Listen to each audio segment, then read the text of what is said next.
I'm Sally Palmer. I'm a nurse consultant in infection control and I work at Sherwood Hospitals. I've come to share with you today some of the things that we've done to reduce our urinary tract infections. Mainly we've focused on the catheter side, and we've got plans for focusing on non-catheter urinary tract infections moving forwards with as an ICB as well. We're looking at that. So some of the things I'm going to look at is what our current rates of infection are, what's been happening for us in practice, and what we can do to improve further. So we recently took part in the point prevalence survey, and these are our results from a urinary tract perspective. So as you can see, we're quite high and above the national average there. From our gram-negative bacteremias for the last financial year, our source for UTI was for over 50% of our gram-negative bloodstream infections. So we had 55% overall and 52% for hospital-associated cases. Just over 20% of those were related to a urinary catheter. So it's a significant area we want to do some more focus on this year, moving forward, looking at how we can improve further. I will admit, I was slightly happy at the end of the financial year because we did meet our target for E. coli and Klebsiella, but only just. We were on it. We had a target of 86 and we hit 86, but we didn't go over. I always look at the positives. So it's looking at how we can bring that down even further and working with colleagues in the ICB as well to look at how all of our rates and supporting across the whole health economy. So a little bit more around sort of drilling down. So this was around urinary catheters from the point prevalence survey. So as you can see again, we were slightly out with the national average, but not too much. We're a bit lower there from that, but we are still having a focus on urinary catheters. So one of the main things that we did from a catheter perspective was we standardised across our organisation of what we use. So we went to an integrated catheter tray.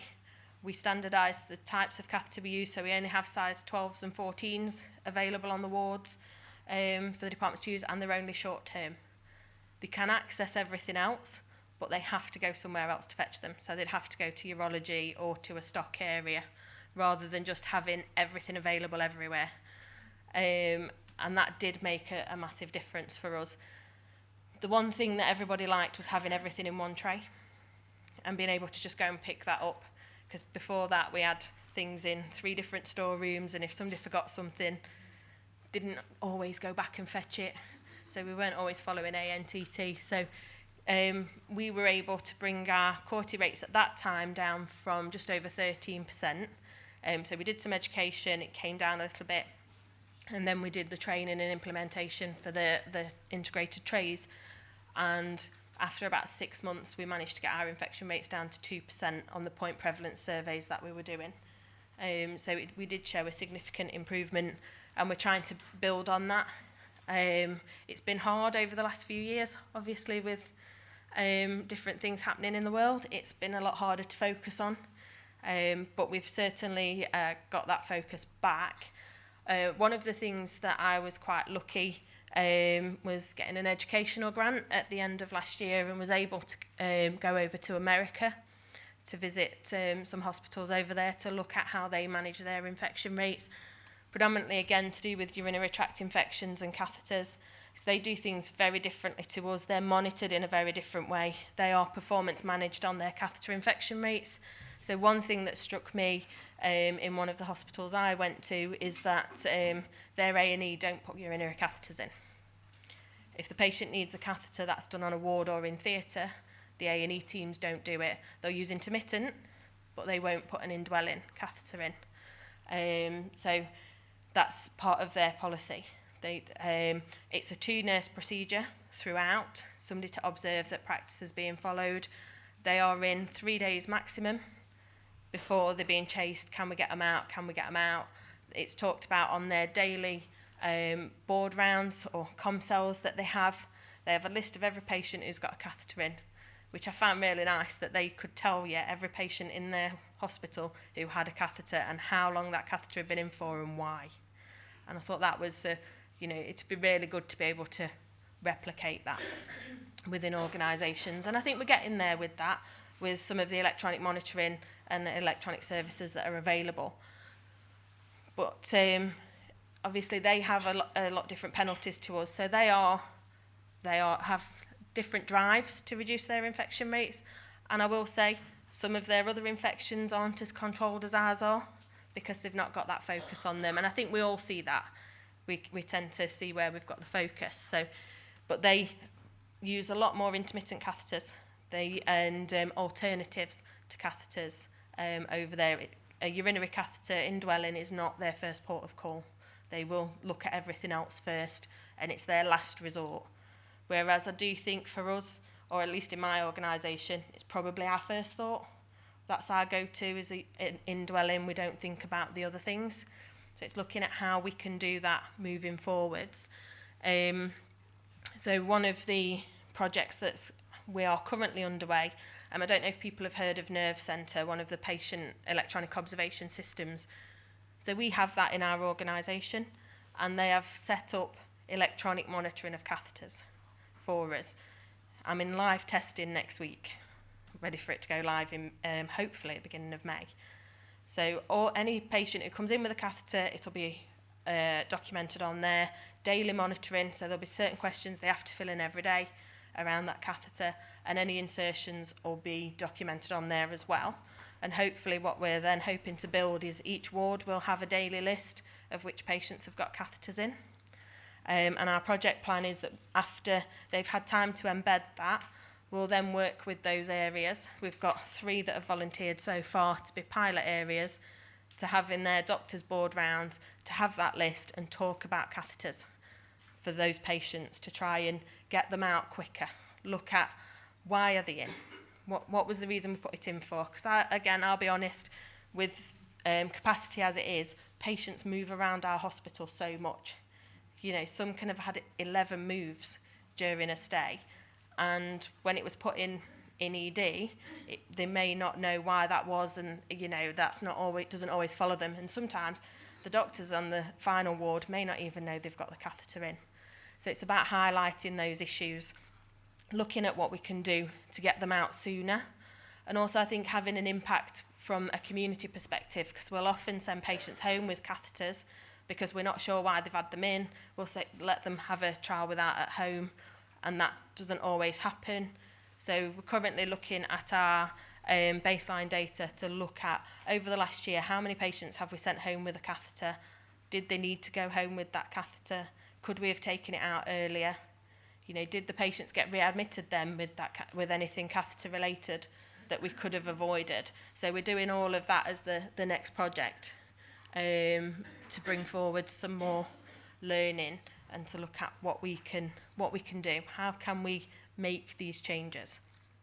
And also the one that we've discussed only last week with the ICB is around what we can do now for our urinary tract infections that aren't related to catheters. What else can we do for those? So we're looking at developing a strategy, what promotions we can do for patients as well, because I think there's very little information that we actually discuss with patients on a regular basis.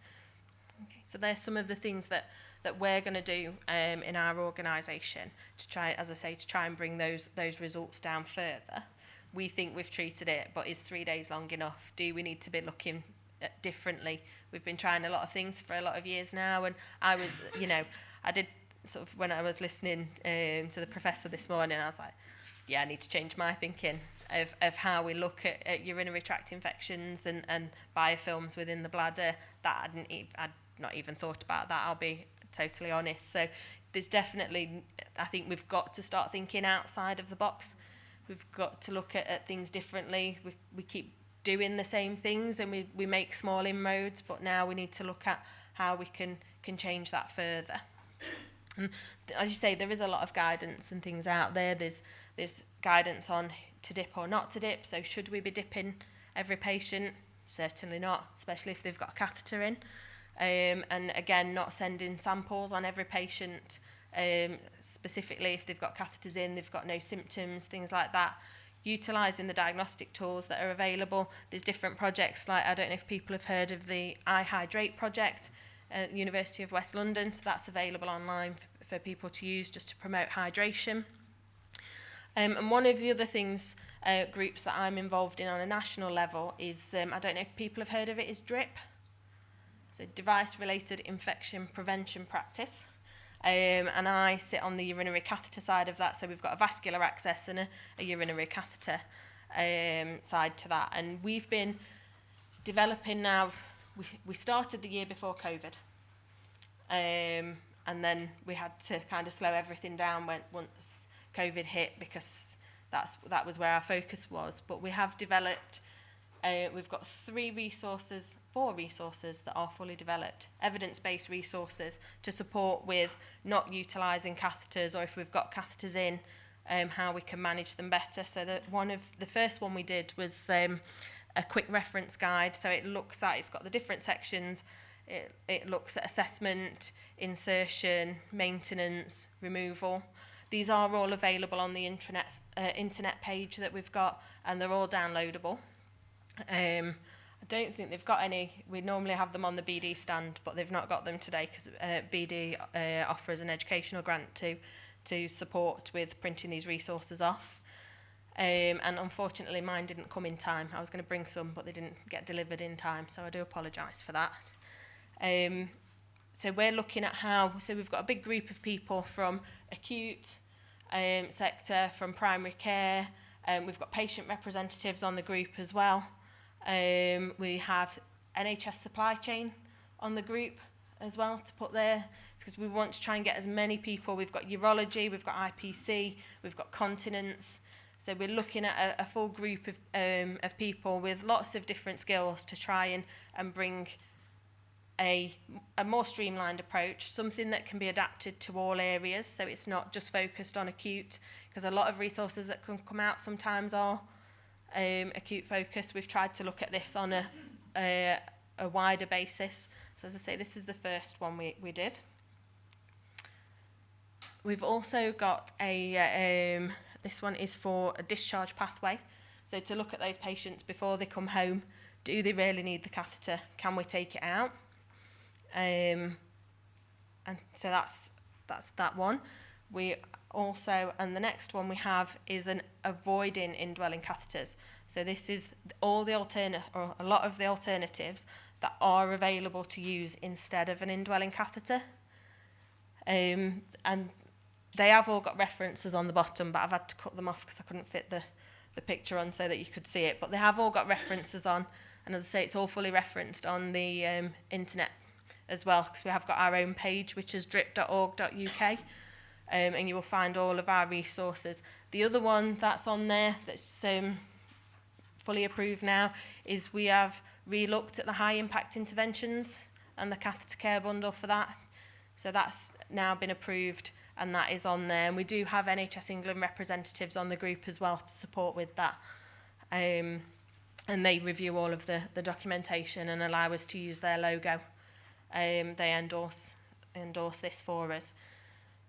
We're currently working on a trial without catheter pathway to support getting catheters out as quickly as possible, looking at how that can be a nurse-led process. Does the doctor need to tell us it needs to come out? Can we make that decision? We used to make that decision. Can we still? So looking at that as well now. So that's the next project that we're moving forwards. Okay, so there's quite a lot going on. We've done quite a bit, but we're still not there. There's still lots of improvements we can make, and for me it's key that we keep the patient in the centre of that focus. You know, at the end of the day, there's a patient at risk if we put a catheter in, or if we don't treat their infection with the correct antibiotics for the right length of time. So it's really important that we do think about this. And one of the things that was very clear to me when I started this work in my organisation is that people did not see catheters as a dangerous device. which is we've been changing that message within our organisation. Okay.